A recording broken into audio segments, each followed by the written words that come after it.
Good morning all of you. आज हम आप लोग के सामने एक बहुत सा अच्छा ही कोर्स के बारे में डिस्कस करने जा रहे हैं, शायद जिसका आप लोग पता नहीं नाम सुने होंगे, लेकिन बहुत कम ही लोग जानते हैं। वो दो तरह का कोर्स होता है, एक होता है टॉफिल और दूसरा होता है जीआरई। तो टॉफिल और जीआरई जो ये कोर्स है, ये दोनों जो है फॉरेन से आप मास्टर डिग्री करने का ये कोर्स है, ठीक है। आप ध्यान से समझिएगा। लेकिन सबसे पहले आपको हम जीआरई के बारे में बताते हैं कि जीआरई है क्या, ठीक है। और उसके बाद नेक्स्ट वीडियो में हम आपको टॉफिल के बारे में बता रहे हैं। तो सबसे पहले जीआरई के बारे में हम आपको बताते हैं कि जीआरई का जो एब्रिविएशन होता है, फुल फॉर्म होता है, वो ग्रेजुएट रिकॉर्ड एग्जामिनेशन होता है। और ये वैसे लोगों को लिए ना कि जैसे बहुत सारा लोग बीटेक कर लिए, ठीक है। बीटेक करने के बाद या फिर कोई उनको लगता है कि हाँ कि बाहर में मेरा क्या स्कोप है, उस स्कोप के बारे में वो नहीं जान पाते हैं। बहुत सारे 100 में मोर देन 70% ऐसे लोग हैं, स्टूडेंट होंगे, जो बीटेक करने के बाद भी जीआरई क्या होता है नहीं मालूम होता है, टॉफिल क्या होता है नहीं मालूम होता है। तो इसी चीज़ को मैंने आज क्लियर करने के लिए आया हूँ कि हाँ जीआरई क्या होता है, जीआरई करने के बाद आप क्या कर सकते हैं। तो इसके विदेश में, फॉरेन में बहुत सारे ऐसे कंट्री है कि जहाँ की जीआरई का डिमांड है। Approx more than 130 plus country ऐसा है जहाँ की जीआरई अगर आप कंप्लीट कर लेते हैं तो वहाँ से आप मास्टर कोर्स किसी भी क्षेत्र में, चाहे वो आपका एमटेक हो इंजीनियरिंग के क्षेत्र में या मैनेजमेंट के क्षेत्र में, किसी भी क्षेत्र में आप मास्टर कोर्स कर सकते हैं, और में भी बहुत कम पैसे में। तो सबसे पहले क्या है कि ये ग्रेजुएट रिकॉर्ड एग्जामिनेशन होता है, ये जीआरई का ये फुल फॉर्म होगा, ठीक है। और इसका जो कोर्स होता है ये आप मास्टर कोर्स इससे कर सकते हैं। मास्टर कोर्स में एमटेक हुआ, एमबीए हुआ, कोई भी मास्टर कोर्स में जितने तरह का होता है आप इसके थ्रू आप कर सकते हैं। ये वैलिड कंट्री है। यूएसए में भी, मेनली यूएसए में कुछ ही यूनिवर्सिटी इसके मतलब रैंकिंग में है। यूएसए है, यूके है, यूरोप है, ऑस्ट्रेलिया है, कनाडा है, सिंगापुर है। इस तरह से बहुत सारा ऐसा कंट्री है जो जीआरई को मान्यता दिया है कि जिसके यूनिवर्सिटी में आप जीआरई के थ्रू जाके आप वहाँ मास्टर कोर्स में एडमिशन ले सकते हैं। देखिए, आप तो बहुत सारे ऐसे भी लोग हैं कि जो बीटेक यहाँ से किए और मान लो डोनेशन देके किसी तरह और विदेश से जाके आप एमटेक कर लिए, तो उसका उतना इवैल्यूएशन नहीं है जितना कि आप जीआरई कंप्लीट करके जाते हैं। जैसे सपोज दैट एक एग्जांपल, आप मान लिया जाए अभी कोई फॉरेन के लोग अगर इंडिया में आए और इंडिया में पटना में अगर मान लिया जाए बिहार से कहीं कोई इंस्टीट्यूशन से अगर बीटेक एमटेक करता है तो उसको तो यही लगेगा कि हाँ हम इंडिया से किए हैं। लेकिन उसमें भी तो आप इंडिया में किस यूनिवर्सिटी से किए हैं, कहाँ से किए हैं, आईआईटी से किए हैं, एनआईटी से किए हैं, ट्रिपल आईआईटी से किए हैं, बीआईटी से किए हैं, आपको बिट्स पिलानी से किए हैं, मणिपाल से किए हैं, एलपीयू से किए हैं, कहाँ से किए हैं, ये मायने रख रहा है, ठीक है। तो उसी तरह से आपको फॉरेन वाले हैं, बहुत सारे लोग हैं, जैसे कहीं मान लियो कनाडा है तो कोई नेपाल है, कोई कहीं से जाके इस तरह से अपना कोर्स करके चला आया। और दूसरा चीज़ क्या होता है कि बहुत सारे लोग को लगता है कि हाँ बहुत पैसे की ज़रूरत है, तो वो भी मैं आज क्लियर बता रहा हूँ कि ऐसा नहीं है कि आप बाहर से अगर कोर्स करना चाह रहे हैं तो आप बहुत पैसे वाले हों, करोड़ रुपया होना चाहिए, 50 लाख होना चाहिए, तभी आप इस तरह का कोर्स कर सकते हैं, ऐसा भी नहीं है। ये जानकारी के अभाव होता है लोगों को, मतलब इसके बारे में जानकारी नहीं होने के कारण इस कोर्स को लोग कर नहीं पाते हैं, और चाह के भी वो America, London, Singapore, Canada, Germany, France, ये सब से वो मास्टर कोर्स नहीं कर पाते हैं और वो इंडिया में ही रह जाते हैं, ठीक है। तो सबसे पहले आप बता देते हैं कि ये वैलिड कंट्री इतने सारे कंट्री में वैलिड है, ठीक है, और एक्स्ट्रा है, यानी टोटल 130 कंट्री से अधिक जो है आपको जीआरई के थ्रू मास्टर कोर्स करवाएगा। टॉप यूनिवर्सिटी जो है जैसे हार्वर्ड हो गया, स्टैनफोर्ड हो गया, प्रिंसटन हो गया, ये सब जो यूनिवर्सिटी है आप इसके थ्रू अगर आप जीआरई कंप्लीट कर लिए हैं तो आप इसके थ्रू आराम से ये सब यूनिवर्सिटी में आप एडमिशन ले सकते हैं। अब है कि ये जो जीआरई है वो कंडक्ट कौन करता है, तो एक यूएसए अमेरिका का एक संस्था है ईटीएस, मतलब एजुकेशनल टेस्टिंग सर्विस, जो है इस एग्जाम को कंडक्ट करता है, इस जीआरई को। ये अमेरिका का ही संस्था है, ठीक है। लेकिन इसका अमेरिका में कम, और अदर जो आपको कंट्री हुआ, खास करके लंदन वगैरह, जर्मनी, फ्रांस, ये सब में, यूरोप, ऑस्ट्रेलिया, ये सब में, ये सब में आप अच्छे अच्छे यूनिवर्सिटी से जाके आप इस कोर्स के माध्यम से जीआरई कंप्लीट करने के बाद आप मास्टर कोर्स कर सकते हैं। दूसरा चीज़ क्या हुआ कि इसका मार्क्स कितना का होता है, तो देखिए जो टोटल मार्क्स होता है वो 340 मार्क्स का होता है, ठीक है। और 5 मार्क्स जो होता है वो इससे होता है। और इसमें क्या होता है, इसका जो स्कोर यानी 340 में क्या होता है कि 170 नंबर जो होता है, 170 मार्क्स जो होता है वो मैथ्स होता है। तो देखिए आज हम ये कोर्स के बताने के मेरा एक पर्पस ये भी है कि 340 में क्या होता है, मैथ्स जो होता है, मैथ्स वो होता है 170 मार्क्स का होता है, और इंग्लिश जो होता है वो भी 170 मार्क्स का होता है।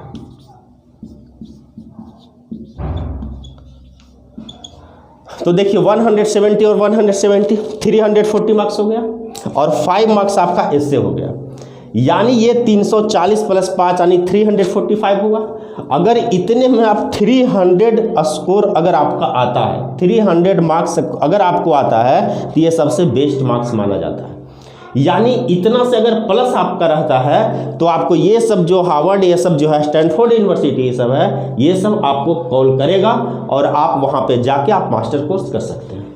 फिर लोग सोचता है कि सर रुपया कहाँ से आएगा, तो देखिए रुपया का तो है कि अगर आपको ये सब टॉप क्लास का यूनिवर्सिटी है, अगर आपको ये सब यूनिवर्सिटी कॉल कर लेता है, अगर आप इतना मार्क्स में 300 प्लस मार्क्स आप ले आते हैं, तो आपको उस यूनिवर्सिटी की तरफ से, वहाँ के गवर्नमेंट की तरफ से आपको अच्छे खासा स्कॉलरशिप भी मिलेगा।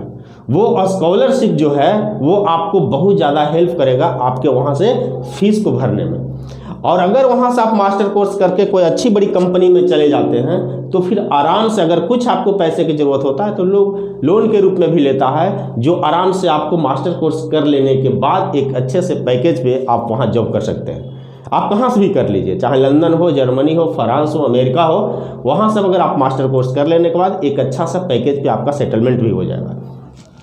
तो देखिए ये चीज़ आज जीआरई के बारे में बताने का मेरा मकसद ये था कि जीआरई में जो मैथ पूछ रहा है, तो ये मैथ आपको यही है जो इंडिया का एसएससी सीजीएल है।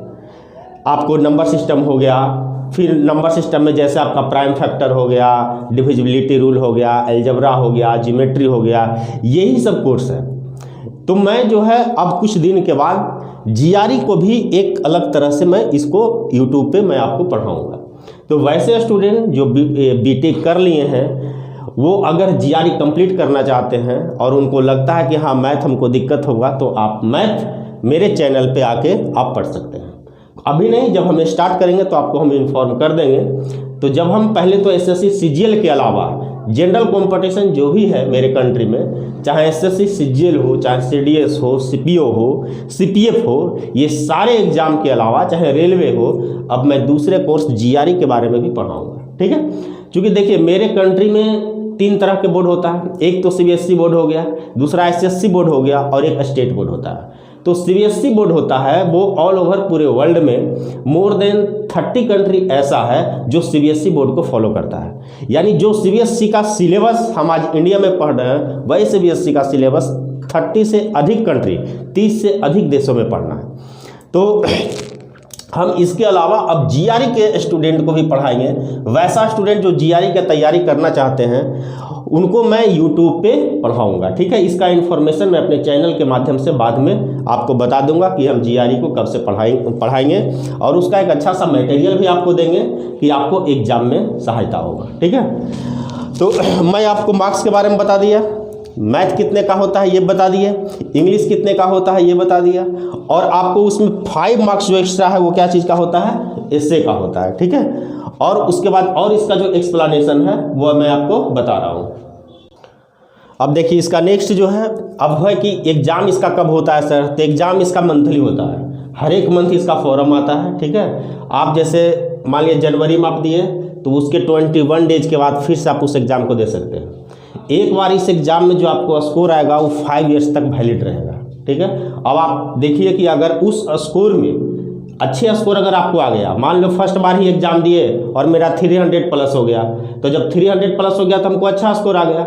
अगर अच्छा स्कोर आ गया तो आपको टॉप यूनिवर्सिटी जो है आपको कॉल करेगा, और टॉप यूनिवर्सिटी से आपको एमटेक अगर कर रहे हैं, मास्टर कोर्स कर रहे हैं, तो उसका एक बेनिफिशियल आपको पॉइंट ये होगा कि आपको रुपया के लिए बहुत ज़्यादा टेंशन ना झेलना पड़ेगा, क्योंकि आपको स्कॉलरशिप मिलेगा जो 100% मिलेगा, उस बहुत आपको मतलब सहायता करेगा।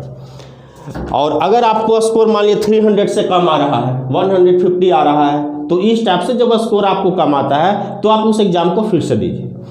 हाँ, और इसका क्या है कि एग्ज़ाम का जो फ़ी है वो अमेरिका के अकॉर्डिंग $213 है, जो इंडियन रुपीज़ के अनुसार 16,000 रुपये अप्रोक्स पड़ता है। ठीक है, अगर आप उसका फॉर्म भरते हैं तो।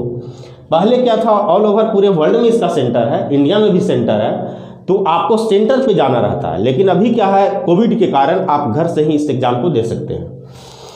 तो एक जैसे आप $213 हुआ ना, तो $1 अगर अभी आप अमेरिका को काउंट कीजिएगा तो 74.85 रुपीज़ पड़ रहा है।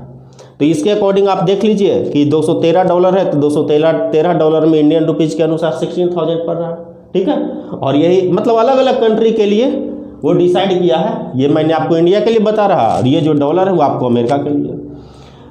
मैथ हम आपको बता ही दिए, मैथ कितने मार्क्स का रहता है, इंग्लिश कितने मार्क्स का होता है, और टाइम जो इसको आपको टोटल देगा वो 3 आवर 10 मिनट देगा, यानी 3 घंटा 10 मिनट का टोटल आपको टाइम देगा। उस टाइम में 170 मार्क्स का जो होता है मैथ होगा। मैथ जो होता है वो 10th लेवल का होता है, इसीलिए तो इसको हम कह रहे हैं ना कि ये CGL के सिलेबस से मेन खाता है। ठीक है, दोनों को सिलेबस अगर देखिएगा तो सेम है। उसमें भी आपको देखिएगा तो एलजेब्रा रहेगा, ज्योमेट्री रहेगा, नंबर सिस्टम रहेगा। ठीक है, और ये भी सिलेबस आपका दोनों का सेम है, इसलिए 10th मैथ जो होता है वो 10th स्तर का होता है। इंग्लिश जो होता है थोड़ा स्टैंडर्ड होता है, वो टफ होता है। इंग्लिश का आपको नॉलेज बेहतर होना चाहिए, साथ साथ मैथ का भी नॉलेज बेहतर होना चाहिए। लेकिन अगर दोनों में कंपेयर करते हैं तो इंग्लिश का जो नॉलेज होता है वो मैथ से बेटर होना चाहिए। और आपको जो स्कोरिंग मार्क्स है मैंने बता ही दिया कि 300 मार्क्स।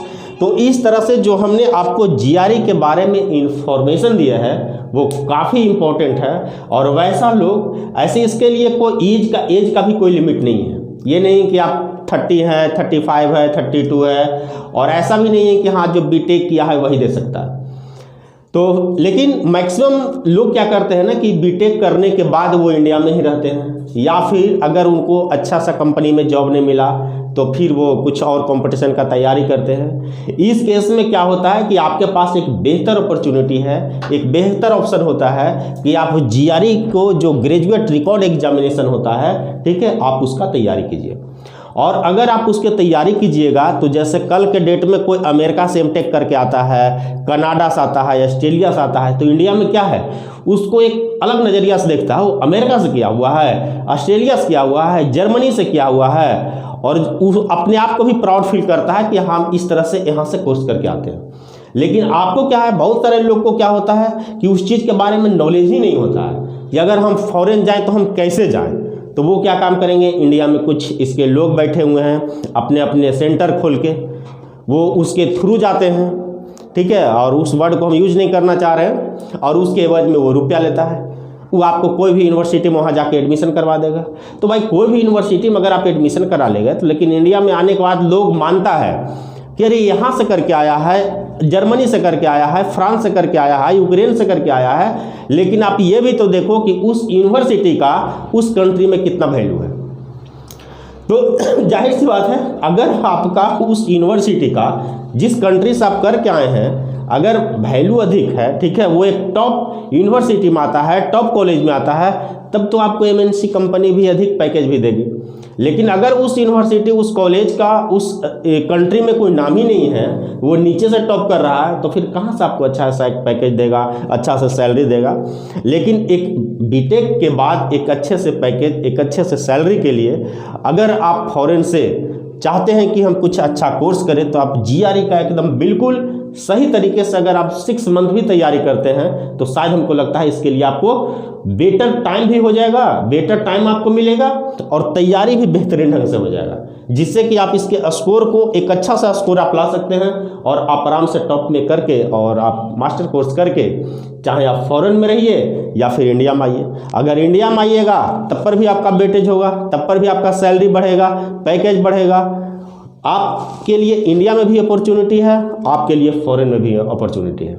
इसलिए इस वीडियो को हर कोई देखिए, कोई +2 भी किए वो भी देखिए, बीटेक वाले भी देखिए और इसको ज़्यादा से ज़्यादा आप लोग शेयर कीजिएगा ताकि मैक्सिमम जो भी लोग बीटेक किए हैं, चाहे कोई भी कॉलेज से किए हों, किसी भी स्टेट से किए हों, वो इस वीडियो को देखकर और आप भी एक प्लानिंग कीजिए कि हम भी लंदन, जर्मनी, फ्रांस, रसिया, अमेरिका ये सब से हम भी मास्टर कोर्स करें और करने के बाद मैं अपने कंट्री वापस आएँ, अपने स्टेट वापस आएँ और जो मैंने उस वहाँ से आप लोग सीखे हैं उसका आप कंट्रीब्यूशन अपने कंट्री को, अपने स्टेट को डेवलपमेंट में आप लोग दें।